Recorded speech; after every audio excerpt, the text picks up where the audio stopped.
नमस्कार दोस्तों। जो लिखना था वह लिख गया, अब खुलासा बात यह है। जो लिखना था वह लिख गया, अब खुलासा बात यह है कि एक बार सो और ड्यूटी का मुकाबला कीजिए। इस प्रकार का कहना था शिव शंभू जी के चिट्ठी नामक जो काव्य था, उनकी पंक्तियाँ थीं कुछ। वहीं बालमुकुंद जी अर्थात बालमुकुंद गुप्त जी का जो पाठ है, यहाँ पे विदाई संभाषण, कौन सा विदाई संभाषण, इस पाठ के बारे में जानते हैं, जो कि क्लास 11th आरो नामक पाठ्य पुस्तक से।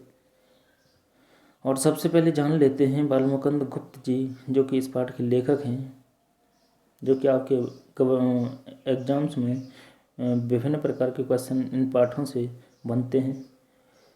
तो सबसे पहले जानते हैं बालमुकुंद जी का जन्म सन 1865 ईस्वी में, और ग्राम गुड़ियानी था उनका, जिला रोहतक हरियाणा में जो पड़ता है। प्रमुख संपादन अखबार चुनार में उन्होंने संपादन का कार्य किया। हिंदुस्तान में, हिंदी बंगवासी और भारत मित्र आदि में उन्होंने संपादन का कार्य भी किया।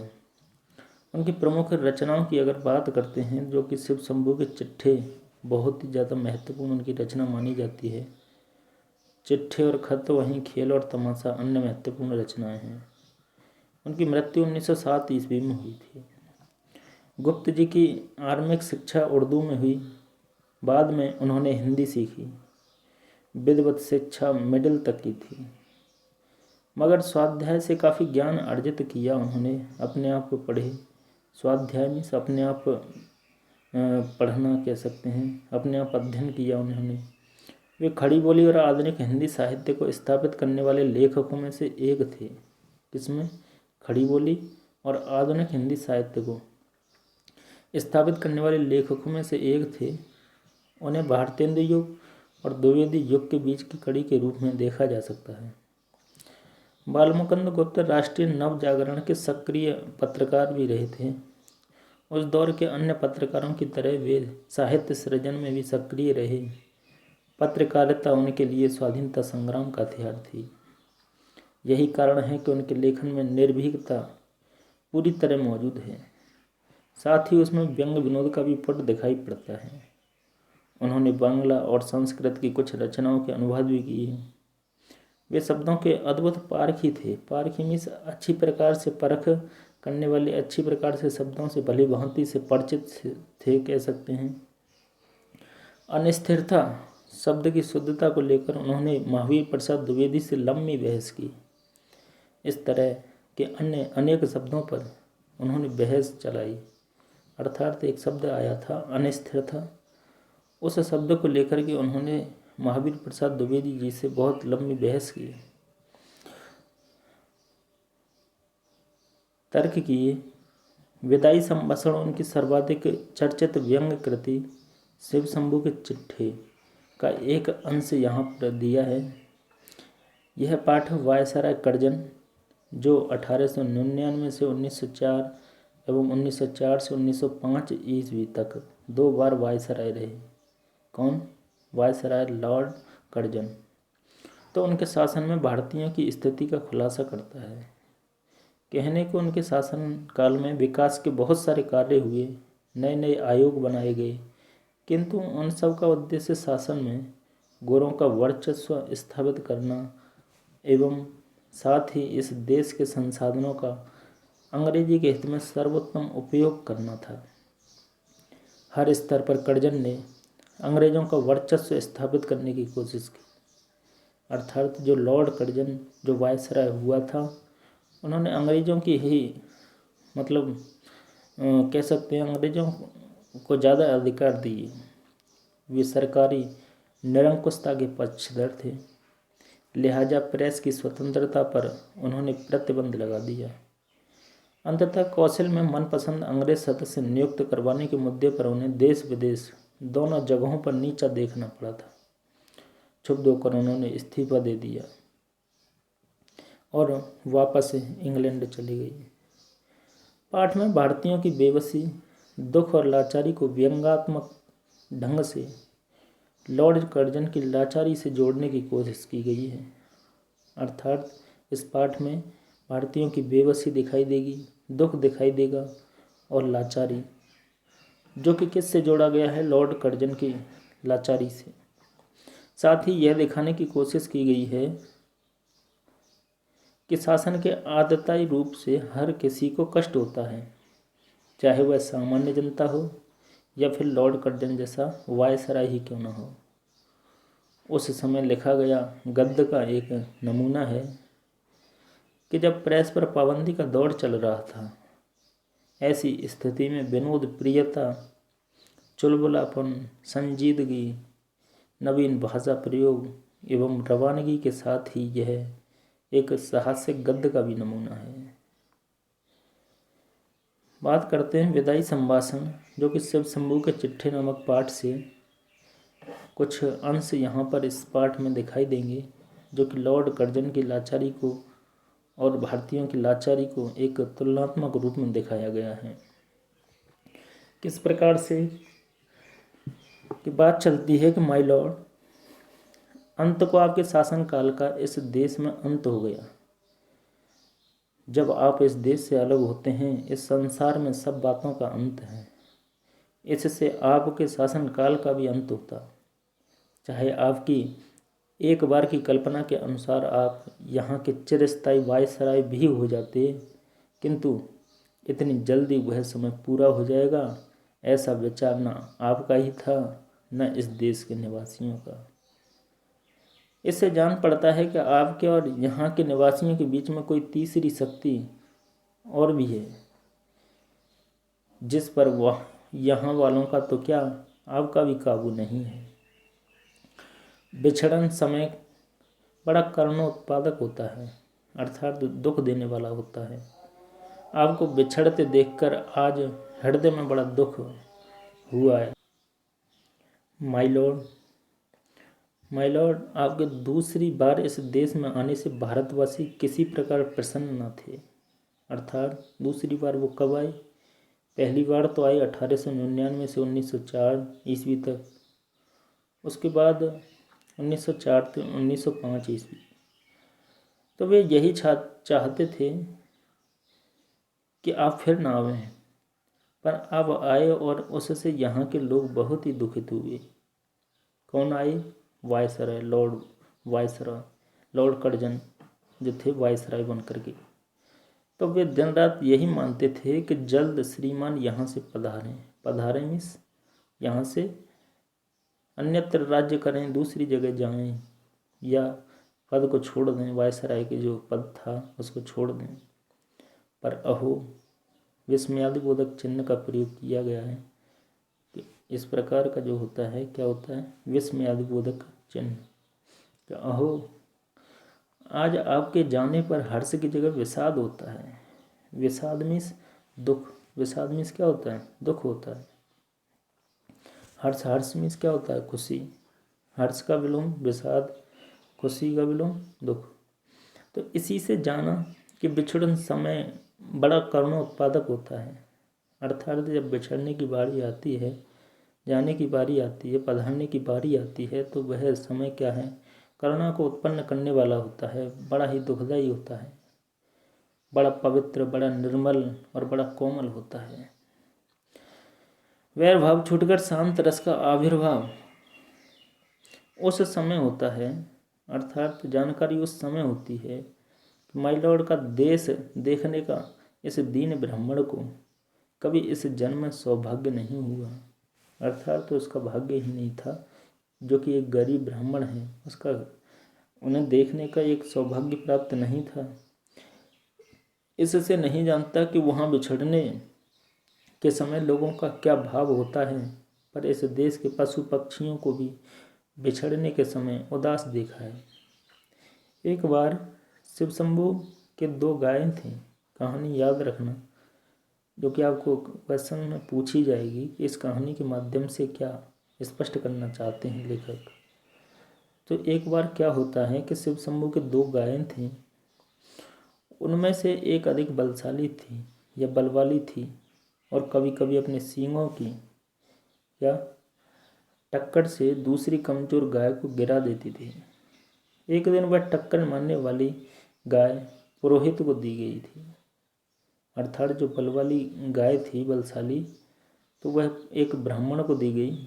देखा कि दुर्बल गाय उसके चले जाने से प्रसन्न नहीं हुई, वरंच उस दिन वह भूखी खड़ी रही। तो दो गायें थीं, उनमें से एक बलशाली गाय जो पुरोहित को दी गई, तो वह जो दुर्बल गाय थी, कमजोर गाय थी, वह उसके जाने से प्रसन्न नहीं हुई और उस दिन वह भूखी भी रही, चारा छुआ तक भी नहीं उसने। माय लॉर्ड, जिस देश के पशुओं के बिछड़ते समय यह दशा होती है, वह मनुष्यों की कैसी दशा हो सकती है, इसका अंदाजा लगाना बड़ा कठिन नहीं है। आगे भी इस देश में जो प्रधान शासक आए, अंत में उनको जाना पड़ा। इससे आपका जाना भी परंपरा की चाल से कुछ अलग नहीं है, अर्थात जैसा पहले होता चला आ रहा है। तथापि आपके शासनकाल का नाटक घोर दुखांत है और अधिक आश्चर्य की बात यह है कि दर्शक तो क्या, स्वयं सूत्रधार भी नहीं जानता था कि उसने जो खेल सुखांत समझकर खेलना आरंभ किया था वह दुखांत हो जाएगा। अर्थात जो उस खेल को खेल रहे थे लॉर्ड वायसराय, लॉर्ड कर्जन, तो उन्होंने किया तो अच्छा था, मगर उन्हें ये नहीं पता था कि इस प्रकार का जो नाटक होगा वह दुखांत होगा। जिसके आदि में सुख था, मध्य में सीमा से बाहर सुख था और उसका अंत ऐसे घोर दुख के साथ कैसे हुआ। आह, घमंडी खिलाड़ी समझता है कि दूसरों को अपनी लीला दिखाता हूँ, अपना नाटक दिखाता हूँ, किंतु पर्दे के पीछे एक और ही लीला में रचना हो रही होती है, जो कि उसे खबर नहीं होती है। इस बार बम्बई में उतरकर माय लॉर्ड, आपने जो इरादे जाहिर किए हैं वे जरा देखिए तो उनमें से कौन कौन पूरे हुए। कहाँ के लॉर्ड सराय, माय लॉर्ड थे बम्बई के। आपने कहा था कि यहाँ से जाते समय भारतवर्ष को ऐसा कर जाऊंगा कि मेरे बाद आने वाले बड़े लाटों को, अर्थात जो भी कोई वायसरॉय बन के आएगा तो वर्षों तक कुछ करना न पड़ेगा, वे कितने ही वर्षों सुख की नींद सोते रहेंगे। इस प्रकार का कहना था लॉर्ड कर्जन, जो कि वायसराय थे बम्बई के, उनका। किंतु बात उल्टी हुई। आपको स्वयं इस बार बेचैनी उठानी पड़ी है और इस देश में जैसी अशांति आप फैला चले हैं उसके मिटाने में आपके पद पर आने वालों को न जाने कब तक नींद और भूख हराम करना पड़ेगा।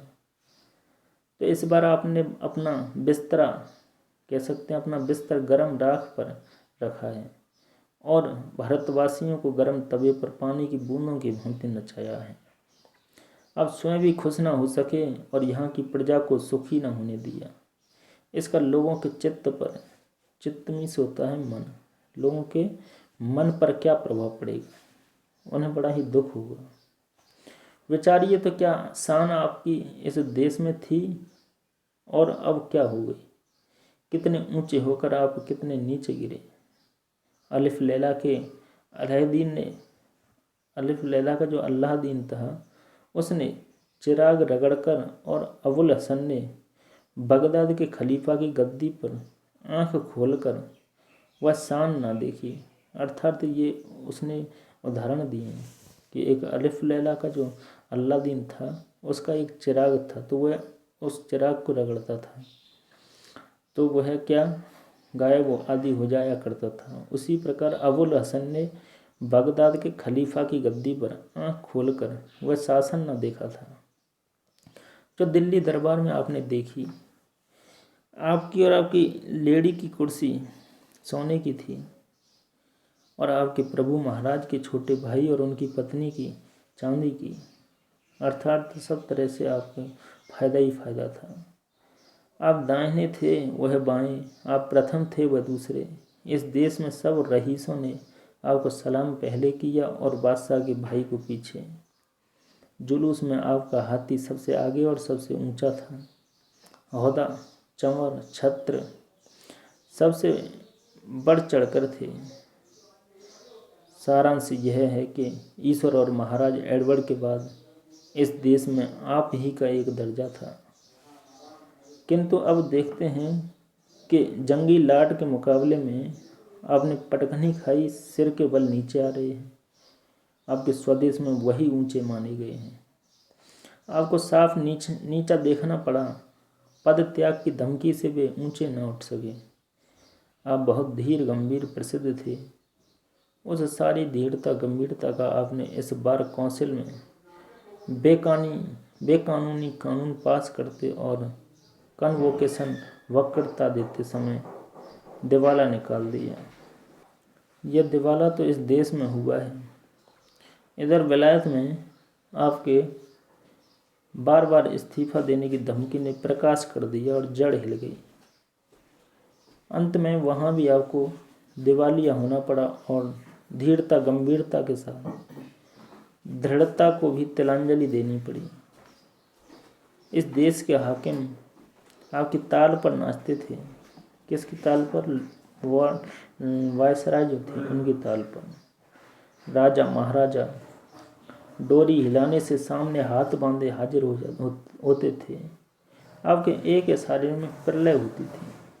कितने ही राजाओं को मिट्टी के खिलौने की भांति आपने तोड़ फोड़ डाला और कितने ही मट्टी काठ के खिलौने आपकी कृपा के जादू से बड़े बड़े पदाधिकारी बन गए। आपके इस इशारे में इस देश की शिक्षा पायमाल हो गई। पायमाल कहते हैं पायमाल मीन्स होता है कि बुरी दशा कर देना। तो वे कहने लगे कि आपके इस इशारे में इस देश की शिक्षा जो पायमाल हो गई, बुरी दशा हो गई इस शिक्षा की। और क्या हुआ कि स्वाधीनता उड़ गई। बंग देश के सिर पर आरह रखा गया।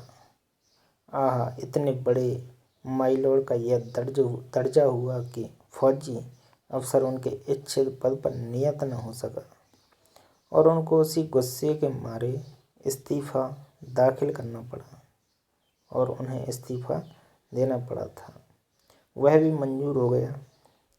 उनका रखाया एक आदमी नौकर न रखा, उल्टा उन्हीं को निकल जाने का हुक्म मिला। जिस प्रकार आपका बहुत ऊंचे चढ़कर गिरना यहाँ के निवासियों को दुखित कर रहा है, गिर कर पड़ा रहना उससे भी अधिक दुखित करता है। आपका पद छूट गया तथापि आपका पीछा नहीं छूटा। एक अदना क्लर्क जैसे नौकरी छोड़ने के लिए 1 महीने का नोटिस मिल गया हो, नोटिस की अवधि को बड़ी घृणा से काटता है। आपको इस समय अपने पद पर रहना कहाँ तक पसंद है, यह आप ही जानते होंगे। अपनी दशा पर आपको कैसी घृणा आती है। अर्थात वायसरा से जो विदाई का संभाषण था, उसकी विदाई को लेकर के जो भाषण चल रहा है, उसके ये वर्ड जो आप सुन रहे हैं, किसकी विदाई का?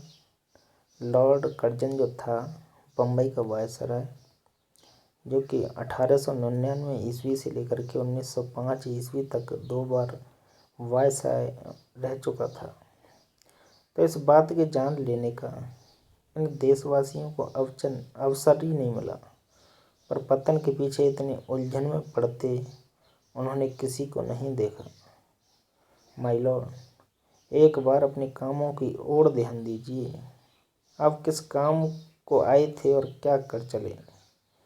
शासक प्रजा के प्रति कुछ तो कर्तव्य होता है, यह बात आप निश्चित मानते होंगे। सो कृपा करके बतलाइए, क्या कर्तव्य आप इस देश की प्रजा के साथ पालन कर चले?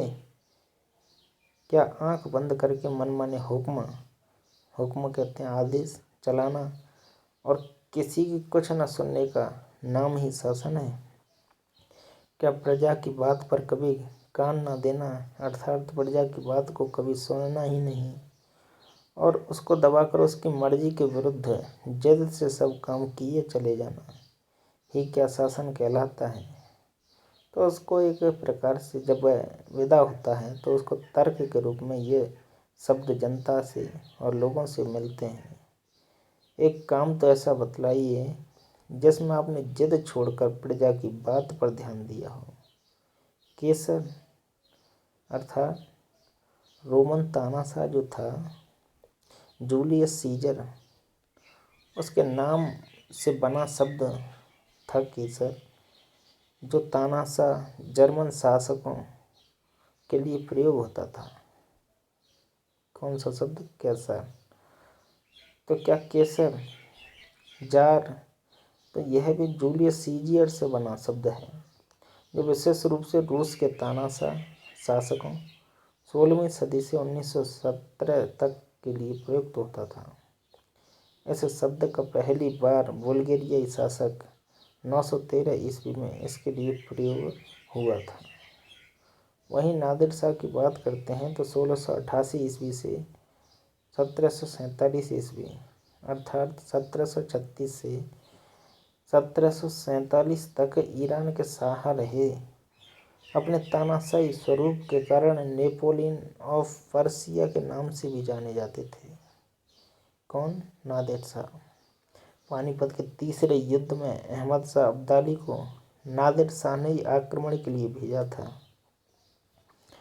तो उस प्रकार के जब कैसर जार भी घेरने घोटने से प्रजा की बात सुन लेते हैं, पर आप एक मौका तो बताइए जिसमें किसी अनुरोध या प्रार्थना सुनने के लिए राजा के लोगों को आपने अपने निकट फटकने दिया हो और उनकी बात सुनी हो। नादिर शाह ने जब दिल्ली में कत्लेआम किया था तो आसिफ जाह की तलवार गले में डालकर प्रार्थना करने पर उसने कत्लेआम उसी दम रोक दिया। पर 8 करोड़ प्रजा के गिड़गिड़ाकर विच्छेद न करने की प्रार्थना पर अर्थात बिखराव की प्रार्थना न करने पर आपने जरा भी ध्यान नहीं दिया। और इस समय आपकी शासन अवधि पूरी हो गई, तथापि बंग विच्छेद अर्थात बंगाल का विभाजन जो कि किया था लॉर्ड कर्जन ने, उसको लेकर के वो बातें, उसको जो लोगों ने तर्क दिए, जो ताने सुनाए, तो उसके बारे में यहाँ कुछ शब्द हैं। तो बंग विच्छेद की घट जाना आपको पसंद नहीं है क्या? नादिर शाह से भी बढ़कर आपकी जिद है। क्या समझते हैं कि आपकी जिद से प्रजा के जी में, प्रजा के मन में दुख नहीं होता? आप विचारिए तो एक आदमी को आपके कहने पर पद न देने से आप नौकरी छोड़ जाते हैं। इस देश की प्रजा को भी यदि कहीं जाने की जगह होती है तो क्या वह नाराज होकर इस देश को छोड़ न जाती हैं? तो वायसराय 1899 से 1904 ईस्वी तक प्रथम बार शासन बना था। कौन? Lord Curzon. और उसके बाद 1904 से 1905 ईस्वी तक रहा था। तो वे आगे कहने लगे कि यहाँ की प्रजा ने आपकी जिद का फल यहीं देख लिया। उसने देख लिया कि आपकी जिस जिद ने इस देश की प्रजा को पीड़ित किया, दुखी किया है, आपको भी उसने कम पीड़ा ना दी। यहाँ तक कि आप स्वयं उसका शिकार हुए। यहाँ की प्रजा वह प्रजा है जो अपने दुख और कष्टों की अपेक्षा परिणाम का अधिक ध्यान रखती है। वह जानती है कि संसार में सब चीज़ों का अंत है, दुख का समय भी एक दिन निकल जाएगा। इसी से सब दुखों को झेलकर, पराधीनता सहकर भी वह जीती है। माय लॉर्ड, ऐसे कृतज्ञता की भूमि की महिमा आपने कुछ न समझी और न यहाँ की दीन प्रजा की श्रद्धा भक्ति अपने साथ ले जा सकी। इसका बड़ा दुख है। इस देश के शिक्षितों अर्थात शिक्षित जो वर्ग है उसको तो देखने की आपकी आंखों को ताब ही नहीं, आदत ही नहीं है। अनपढ़ गूंगी प्रजा का नाम कभी कभी आपके मुँह से निकल जाया करता है और उसी अनपढ़ प्रजा में नर सुल्तान नाम के एक राजकुमार का गीत गाया जाता है। एक बार अपनी विपद या विपत्ति के कई साल सुल्तान ने नरवरगढ़ नाम के एक स्थान में काटे थे। वहाँ चौकीदार से लेकर उसे एक ऊंचे पद तक काम करना पड़ा था, और जिस दिन घोड़े पर सवार होकर वह उस नगर से विदा हुआ, नगर द्वार से बाहर आकर उस नगर को जिस रीति से उसने अभिवादन किया था वह सुनिए। तो उसने आंखों में आंसू भरकर कहा, प्यारे नरवरगढ़। तो उसने आंखों में, जब वह विदा हो रहा था तो उसने आंखों में आंसू भर करके कहा था कि प्यारे नरवरगढ़, मेरा प्रणाम लें। आज मैं तुमसे जुदा होता हूँ। तू मेरा अन्नदाता है। अपनी विपद के दिन मैंने तुझ में काटे हैं, और तेरे ऋण का बदला मैं गरीब सिपाही नहीं दे सकता। भाई नरवरगढ़, यदि मैंने जानबूझकर एक दिन भी अपनी सेवा में चूक की हो, गलती की हो, यहाँ की प्रजा की शुभ चिंता न की हो, यहाँ की स्त्रियों को माता और बहन की दृष्टि से न देखा हो, तो प्रणाम ना ले, तो मेरा प्रणाम ना लेना। नहीं तो प्रसन्न होकर एक बार मेरा प्रणाम ले और मुझे जाने की आज्ञा दे। माय लॉर्ड, जिस प्रजा में ऐसे राजकुमार का गीत गाया जाता है, उसके देश से क्या आप भी चलते समय कुछ संभाषण करेंगे? क्या आप कह सकेंगे, क्या भाग्य भारत, मैंने तुझसे सब प्रकार का लाभ उठाया और तेरी बदौलत वह शान देखी जो इस जीवन में असंभव है। तूने मेरा कुछ नहीं बिगाड़ा, पर मैंने तेरा बिगाड़ने में कुछ कमी ना की। संसार के सबसे पुराने देश अर्थात भारत में जब तक मेरे हाथ में शक्ति थी, तेरी भलाई की इच्छा मेरे मन में न थी। अब कुछ शक्ति नहीं है जो तेरे लिए कुछ कर सकूं, पर आशीर्वाद करता हूं कि तू फिर उठे और अपने प्राचीन गौरव और यश को फिर से लाभ करे। मेरे बाद आने वाले तेरे गौरव को समझें। आप क्या कर सकते हैं, और यह देश आपकी पिछली से सब बातें भूल सकता है, पर इतनी उदारता माय लॉर्ड में कहाँ। तो आई होप दोस्तों, यह पाठ लॉर्ड कर्जन ने जब बंगाल का विभाजन किया था उस समय की सिचुएशन को यहाँ पे जो लेखक हैं उन्होंने दिखाया है, और